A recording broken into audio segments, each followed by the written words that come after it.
8h13, la grande interview CNews Europe 1 avec ce matin Manon Aubry. Bonjour Manon Aubry. Bonjour. Merci d'être avec nous, députée européenne de la France Insoumise. On va parler de beaucoup de sujets, des retraites du Mercosur, de Chine. Je voulais qu'on commence par l'actualité d'hier soir.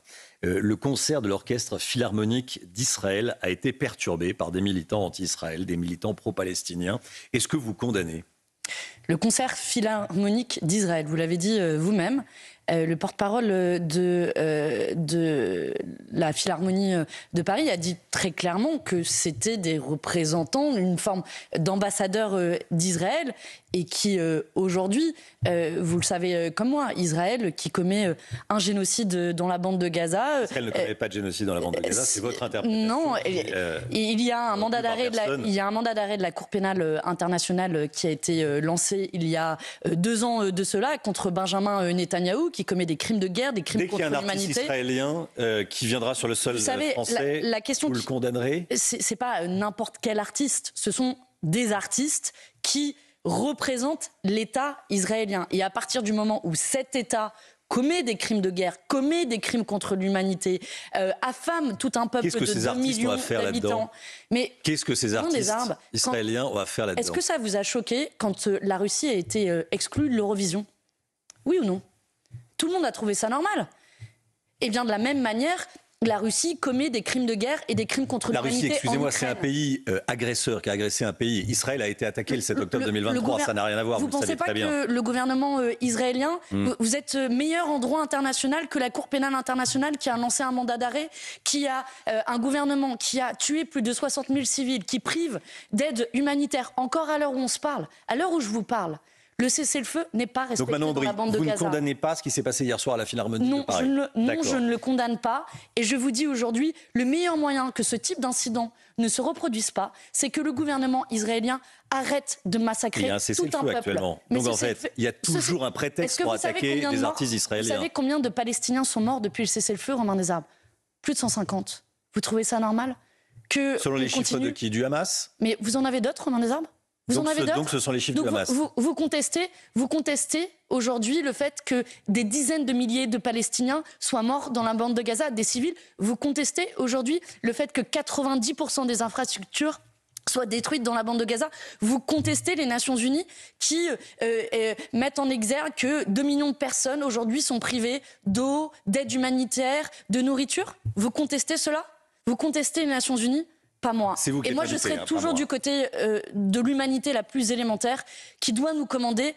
Et aujourd'hui, ce que je demande, c'est que le cessez-le-feu soit respecté par le gouvernement israélien et que l'aide humanitaire puisse de nouveau rentrer dans la bande de Gaza. Votre candidate France Insoumise au municipal à Brest réclame la déprogrammation d'un concert d'Amir qui a eu lieu hier soir.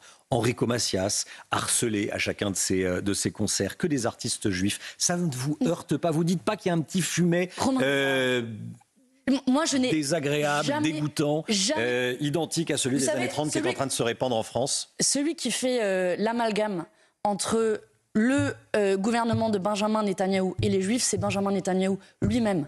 Nous avons toujours fait la distinction. Mais Amir, si vous voulez prendre lui, c'est pas n'importe quel artiste, c'est un ancien soldat israélien. Il a tenu des concerts dans des colonies illégales.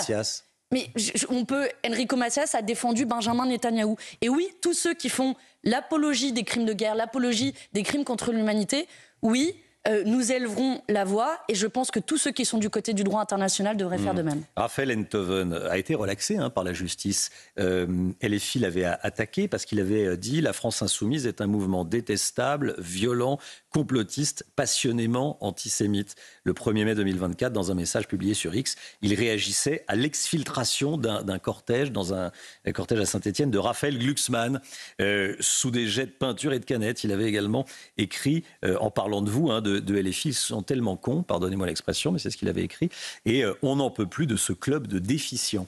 Il a été relaxé par la justice. Votre réaction ce matin ?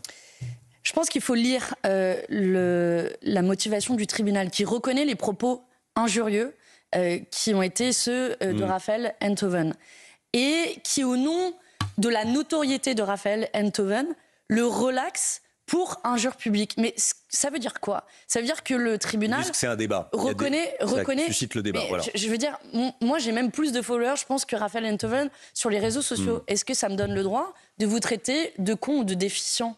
Non. Enfin, je veux dire, le débat public mérite quand même autre chose que ça. Vous pouvez le reconnaître. Vous avez le droit d'être en désaccord avec moi. Oui. Mais pas de nous traiter de cons, de déficients. Vous voyez bien que le débat public ne peut pas se tenir dans ces conditions. Dans un communiqué diffusé sur X, Manuel Bompard, donc le coordinateur de votre parti, s'est dit sidéré par une telle décision de justice, donc qui revient à reconnaître un privilège de droit d'injure accordé à certains contre d'autres. Il n'y a pas de justice pour vous, insoumis, a tenu Jean-Luc Mélenchon hier soir. Vous devez arrêter de croire que quand vous êtes insulté par le bras armé des puissants, vous avez des droits égaux à ceux des puissants. Même rhétorique, les puissants contre les faibles, toujours cette petite tonalité qu'on entend. On peut quand même être assez sidéré de cette décision. De nouveau, reconnaître le caractère injurieux... C'est pas de ça dont je vous parle, ce sont les puissants. Non, mais vous avez... Ça a été, à une certaine époque, la rhétorique antisémite. Non, mais se traiter de con et déficient, vous pensez qu'on peut être là, comme ça, sans rien dire et sans réagir? Enfin, de nouveau, le débat public mérite autre chose que ça. Moi, le débat public, je veux parler ce matin de la prime de Noël que des centaines de milliers de Français ne vont pas reconnaître, ne vont pas On va parler du budget. On va parler du budget. Le gouvernement préfère faire la poche des plus pauvres que des plus riches. On va parler du budget, Manon Aubry. Est-ce que vous êtes d'accord ou pas avec moi là-dessus? Mais pardon, mais le débat mérite un peu de l'élever. Je vais essayer avec vous de le faire ce matin.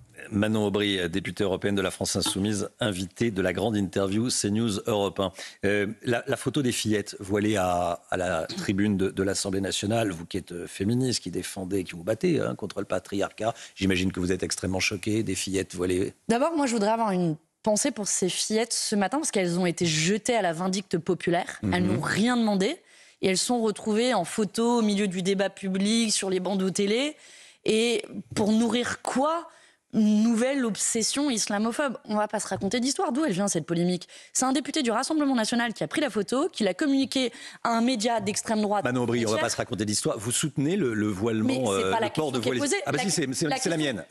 La question qui est posée, c'est est-ce que c'est autorisé ou non? Est-ce que c'est autorisé ou non? Est-ce que vous êtes Romain Desarbes, est-ce que c'est autorisé ou non? Vous avez le droit d'être en désaccord à titre personnel, mais moi, je fais la loi, et la loi n'interdit pas à des fillettes de venir à l'Assemblée nationale, qui doit être la maison du peuple. La maison du peuple. Donc Manon Aubry n'est pas choquée que des fillettes portent le voile islamique en France? Vous savez, Romain Desarbes, je trouve que sur CNews, vous avez un peu le féminisme à géométrie variable. On ne vous entend pas beaucoup parler des violences sexistes et sexuelles dans notre pays. On ne vous entend pas beaucoup parler des féminicides. Quand on reçoit Claire Géronimi qui a été violée, c'est pas pour défendre les femmes. Parler de 1%, seulement 1%. Je ne peux pas vous laisser dire ça, je suis confus, mais vous dites, dites pas la vérité. Moi, je vous le dis que, étrangement, nous les féministes, vous nous interrogez que quand il s'agit de pointer du doigt les musulmans dans notre pays. Et je vous le dis, sincèrement, foutez-leur la paix. En fait, foutez-leur la paix. Laissez-les tranquilles. Qu'est-ce que ça vous change à vous, qu'elles soient voilées ou non? Qu'est-ce que ça vous change dans la vie quotidienne? Si c'est un désordre à l'ordre public, là, on peut discuter, mais est-ce que ça représente un désordre à l'ordre public? Alors franchement... Que des fillettes en France, sur le sol national, portent le voile islamique, alors que des femmes dans des pays du monde subissent la loi des hommes. Vous qui vous dites féministe, est-ce que vous n'êtes pas une féministe de pacotille en réalité? Moi qui suis féministe, Romain Desarbes, je me bats pour qu'il y ait 4 milliards de financement dans notre pays pour lutter contre les violences sexistes et sexuelles dans notre pays. Je me bats pour que les 40% de femmes dans notre pays qui n'ont pas accès à des lieux d'hébergement d'urgence quand elles portent plainte parce que leur conjoint est violent. Voilà pourquoi je me bats, Romain Desarbes. Mais franchement, le fait, pour un bout de tissu, c'est simplement un bout de tissu. Femmes dans notre pays, mais vous pouvez être en désaccord à titre personnel. Vous savez comment est utilisé le voile par les islamistes?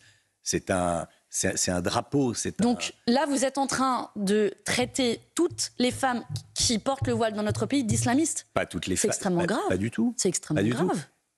C'est pas du tout ce qui est en train de se passer. Vous êtes en train C'est de que dire vous savez très bien comment est utilisé le voile par les islamistes. Vous êtes en train de dire que les femmes voilées dans notre pays sont instrumentalisées par les islamistes. Je vous le dis, c'est très grave ces propos. C'est très grave. C'est pas très grave du tout. Si, c'est très grave, c'est une réalité. C'est très grave. Vous le savez très bien. Vous savez très bien que vous êtes en train de jeter l'opprobre sur des millions de concitoyens dans notre pays qui se sentent insultés du matin au soir, qui, quand ils allument la télé, se disent « Merde, on parle encore de nous ».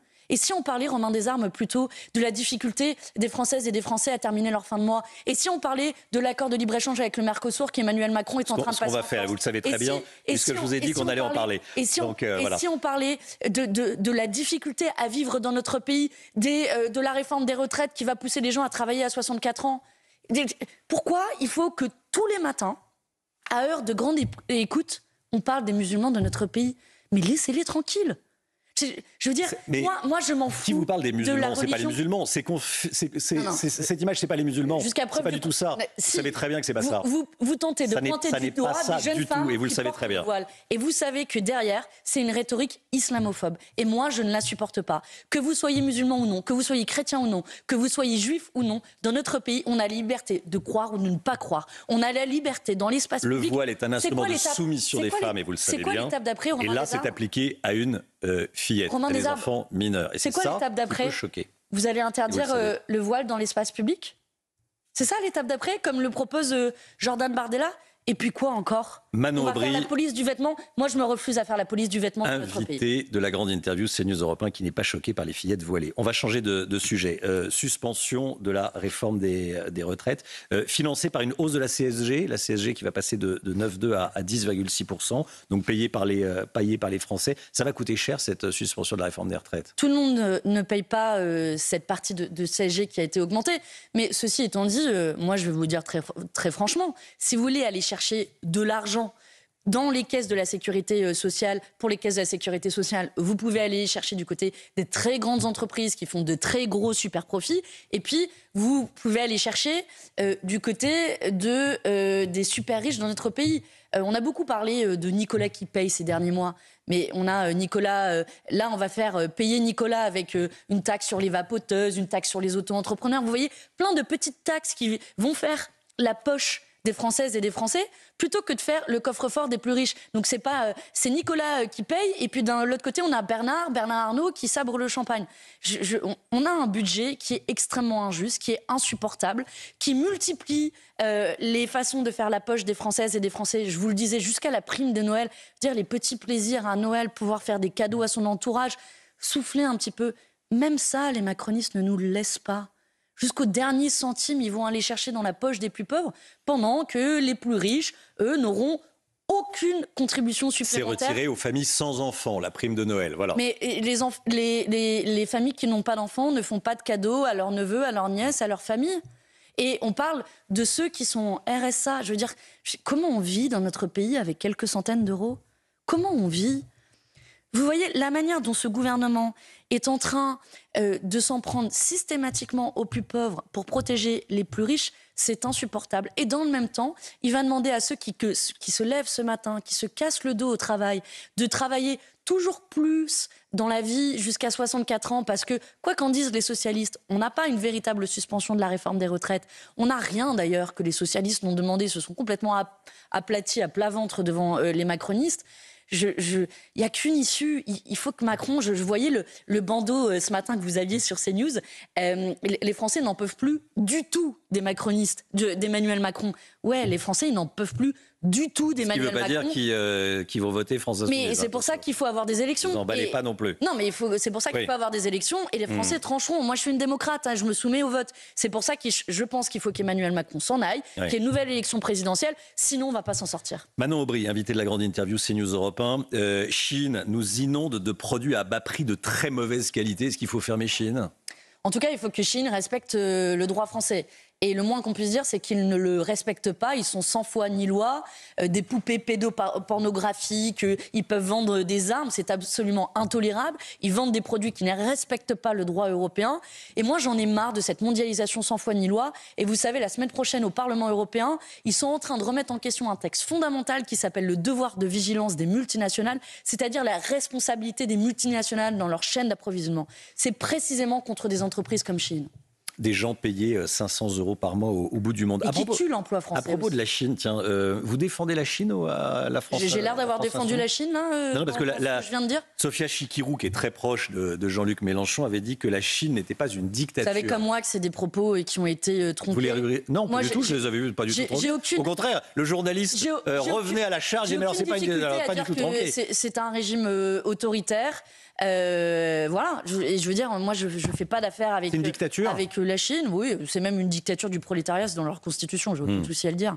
Et en tout cas, c'est pas avec eux que je vais faire des affaires en priorité. Emmanuel Macron s'est dit ces dernières heures plutôt positif sur la possibilité d'accepter l'accord commercial entre l'Union européenne et le Mercosur, grâce aux clauses de sauvegarde qu'il a obtenues pour la France, même s'il a affirmé qu'il allait rester vigilant. À l'Union européenne, vous vous battez, à la Commission européenne et à l'Europe, pardon, vous vous battez contre cet accord de Mercosur. Vous êtes fermement contre. Pourquoi ? Écoutez, d'abord, Emmanuel Macron est en train d'opérer un retournement absolument inouï et scandaleux. Vous vous souvenez d'Emmanuel Macron qui, sur tous les plateaux télé, au Salon de l'Agriculture, venait dire qu'il allait protéger les agriculteurs et qu'il allait s'opposer à cet accord de libre-échange qui est le pire accord jamais signé, qui va importer des centaines de milliers de tonnes de bœuf, de volailles, qui ne respectent pas les normes européennes et qui vont tuer notre agriculture française. Eh bien, je le dis très fermement ce matin, Emmanuel Macron est en train de signer l'arrêt de mort de l'agriculture française.